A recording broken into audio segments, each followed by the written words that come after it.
Hey guys, and welcome to episode 105 of the OCDstories.com podcast. Now in this episode, I interviewed former guest Pete Weiss. The main reason is because he is running the OCD camp here in the UK with me in May.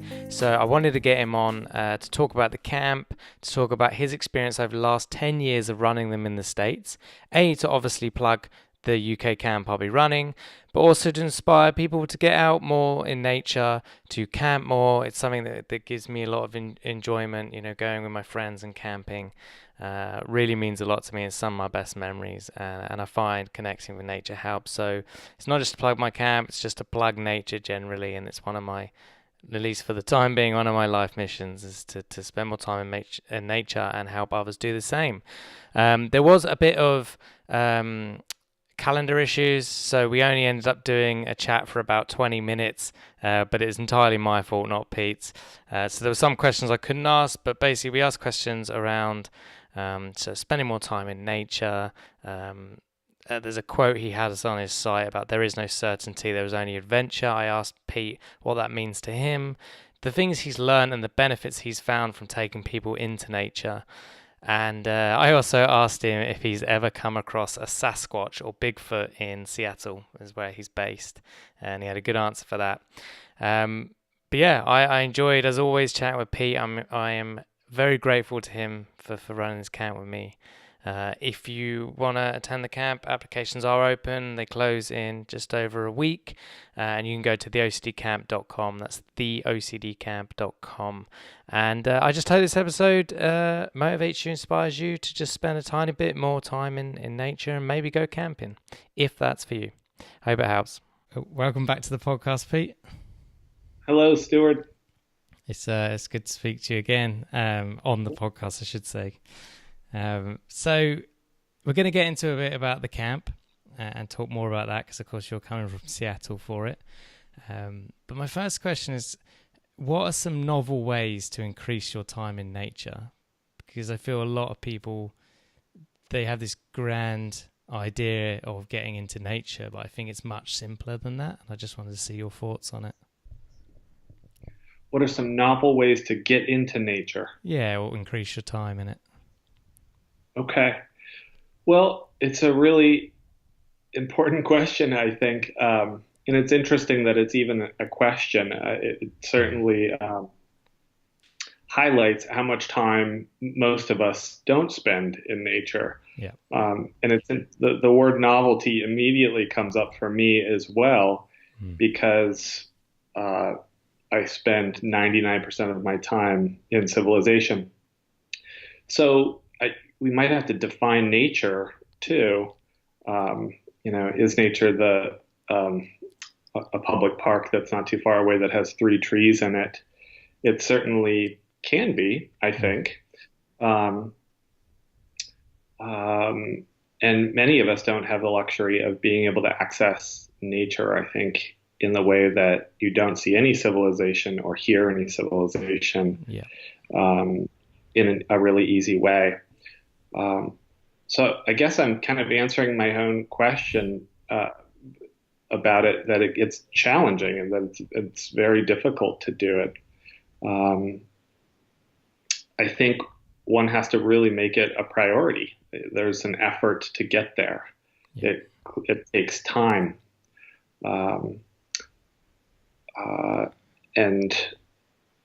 I guess I don't know what else to say about that. Yeah, I think that's a good point, and I think you did right by breaking it down. Like for me, the one thing I noticed in my apartment, I've got a couple kind of quite large plants that my wife wanted to put in our small apartment. But at first I wasn't happy about it. But then when we didn't have them because we had to take them to a friend's to look after when we went on holiday, when we came back, the flat, when they weren't there, the flat felt so sterile and not just unnatural. And then when the plants came back, it felt so much nicer and happier. So I think nature could even be just getting more of it in your own home. Do you have any advice for those, because especially with anxiety disorders, being in kind of nature, more now, say forests and stuff like this, your head can obviously be very, very clouded. Is there anything, any advice or tips to remember to kind of try and ease out of your head a bit? The first half of the question was breaking up. Can you ask the question one more time? Yeah, of course. So with an anxiety disorder, especially when you're not around distractions anymore, it can be quite overwhelming. What are your kind of tips of I guess being more mindful in those quieter natural environments? So it sounds like you're wondering if nature becomes overwhelming for people, how to manage that. Yeah, the kind of silence of it. Yeah. Okay. And it sounds to some degree like you're asking some questions that you wonder could these be might come to the program, and how could it help them in a way? Yeah. Is that accurate? Okay. Yeah. Well, it's interesting. I'm having this kind of cognitive dissonance around the idea that people get more anxious in nature.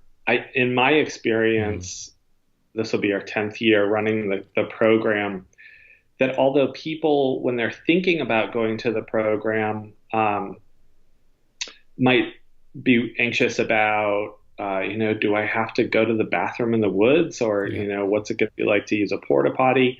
Or what's it going to be like to sleep outside? What are we going to eat? These are very common questions. It often isn't a question of what is it going to be like to be in the woods for 3 days. That seems to be something that people can handle. Yeah. And in fact, I think the opposite of anxiety often happens quite naturally. And if we think about it, for millions of years, Homo sapiens lived in the woods or in nature, not indoors. And so I think that we're, evolutionarily predisposed to do quite well. Yeah. And that nature takes care of us in that sense and regulates us in a really big way. Maybe that's one of the reasons that we've decided to do the OCD camp, to just have some of that natural regulation going on, and that supports learning how to live with anxiety in a really novel way.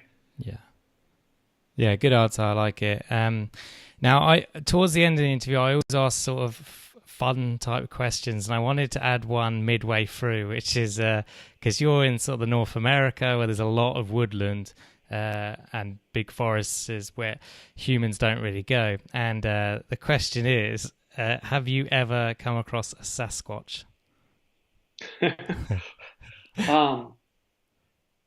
Not that I know of. The Northwest is like big Sasquatch territory. And in fact, there are like legitimate conferences with people with PhDs who come and speak about Sasquatch hunting, and this is a real thing. So, no, I haven't had the pleasure of that experience, nor have I even seen any signs or anything like that yet. I had to ask. I've been binge watching Bigfoot documentaries on Netflix. Okay, so on your own camp's website, you've got the quote by Roberto Assagielli. I don't know if I'm saying that right. Sounds good to me. Yeah, I guess it's Italian. I'm very bad with Italian names. But basically the quote is, "There is no certainty, there is only adventure." And I just wanted to see what that means to you. Sure. I think that quote really spoke to me because when I first learned about exposure therapy in the context of OCD, and this is about 10 or 11 years ago, the therapy was really appealing to me because it wasn't just about reducing symptoms for a specific pathology. It was about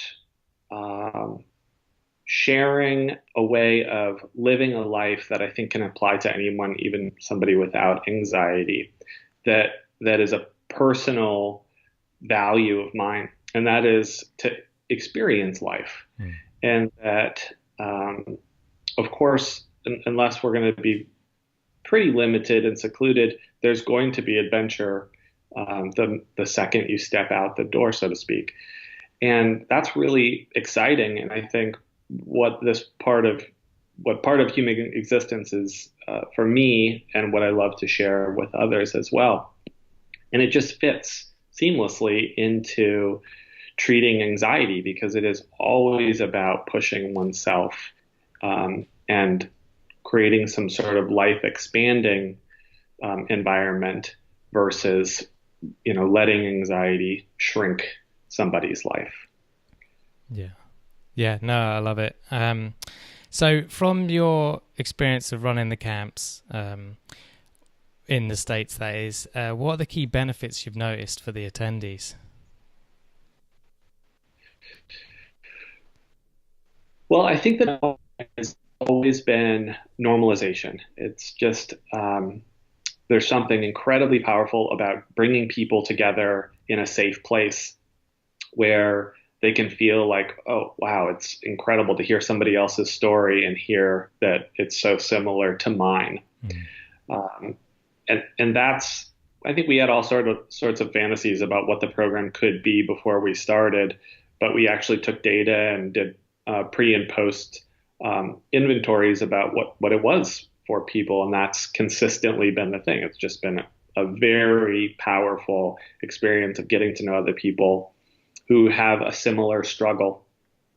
So, I'm very confident that will likely happen for any camp situation.